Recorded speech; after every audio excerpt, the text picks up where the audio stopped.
Hello, আবার কিন্তু চলে এসেছি বেশ অনেক দিন বাদে মিনি ব্লগ নিয়ে। তো রিসেন্টলি বলবো না, প্রায় 3 মাস হয়েই গেল আমার বিয়ে গিয়েছে। তো বিয়ের প্রস্তুতির জন্যই অ্যাকচুয়ালি এতদিন ভিডিও আপলোড করতে পারিনি। তো যাই হোক, এই বিয়ের নিয়েই যে ছোট ছোট রিচুয়ালস বা নিয়মকানুন যা যা ছিল, তারই কিছু কিছু ভিডিও তোমার সাথে শেয়ার করব। তো বাঙালি বিয়ের এই নিয়মকানুনগুলোই কিন্তু খুব ইন্টারেস্টিং হয়, আর যেটা আমাদের মানে মেন ভালো লাগার জিনিস।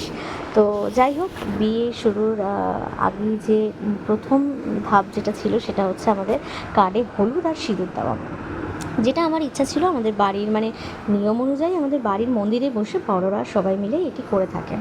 তো আমার বিয়েতেও তার কোনো বিকল্প হয়নি, ওটাই হয়েছিল। তো সেটাই তোমাদের সাথে দেখো ভিডিওর মাধ্যমে শেয়ার করলাম। এটা ছিল আমার বিয়ের কার্ড, আর কার্ডে দেওয়া হচ্ছিল হলুদ আর সিঁদুর, যেটা বাড়ির মন্দিরে বসে বাড়ির সকলে মানে বড়রা মিলে সেটা করছিল। তো এই সময়ের একটা আলাদা অনুভূতি, যেটা হয়তো এই ফিলিংসটা আর শেয়ার মানে কি বলবো, সেটা যারা মানে এতদিনে বিয়ে করে নিয়েছো তারা সবাই জানো। তো আমারও সেরকমই একটা ফিলিংস হচ্ছিলো। তো এরকম বিয়ের ছোটো ছোটো ভিডিও তোমার সাথে শেয়ার করবো, তো একটা একটা করে। যাই হোক, ভিডিওটা কীরকম লাগলো অবশ্যই কমেন্ট করে জানিও, ভালো লাগলে একটা লাইক তো করে দিও। আর